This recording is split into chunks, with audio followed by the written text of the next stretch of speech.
भारतातील स्वातंत्र्य लढ्याची सुरुवात म्हटली की 1857चा उठाव आठवतो, पण त्या अगोदर कुठला आवाजच नव्हता का? तर होता. ज्यांनी ब्रिटिश सत्तेला धुळीस मिळवण्याचे पूर्ण प्रयत्न केले ते म्हणजे उमाजी नाईक.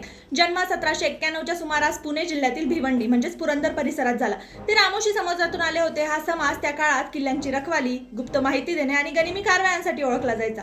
सन 1818 मध्ये पेशवाईचा अंत झाला आणि ब्रिटिश ईस्ट इंडिया कंपनीने महाराष्ट्रावर पूर्ण सत्ता मिळवली. या बदलामुळे अनेक स्थानिक समाजांचे रोजगार आणि पारंपरिक हक्क नष्ट झाले. रामोसी समाज त्यापैकीच एक होता. याच पार्श्वभूमीवर उमाजी नाईकांनी ब्रिटिशांविरुद्ध बंड पुकारलं. 1820च्या दशकात त्यांनी पुरंदर, सासवड, भोर आणि सह्याद्रीच्या डोंगर दऱ्यांमध्ये आपले गट तयार केले.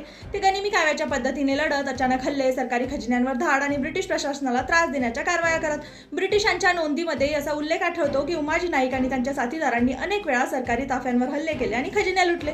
पण उमाजी नाईक फक्त लुटमार करत नव्हते. अनेक लोककथा आणि पारंपरिक कथांनुसार ते लुटलेली संपत्ती गरीब लोकांमध्ये वाटत. त्यामुळे ग्रामीण भागात त्यांना अधिक पाठिंबा मिळू लागला.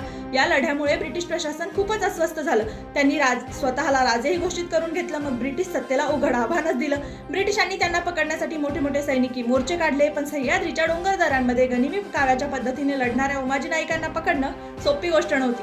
शेवटी फितुरीने त्यांना पकडण्यात यशच आलं आणि शेवटी 3 फेब्रुवारी 1832 रोजी पुण्यात ब्रिटिशांनी उमाजी नाईक यांना फाशी दिली. आज अनेक इतिहासकार त्यांना ब्रिटिश सत्तेविरुद्ध लढणाऱ्या सुरुवातीच्या क्रांतिकारकांपैकी एक मानतात. म्हणूनच महाराष्ट्र त्यांना आद्य क्रांतीवीर, नरवीर राजे उमाजी नाईक या नावाने संबोधतो.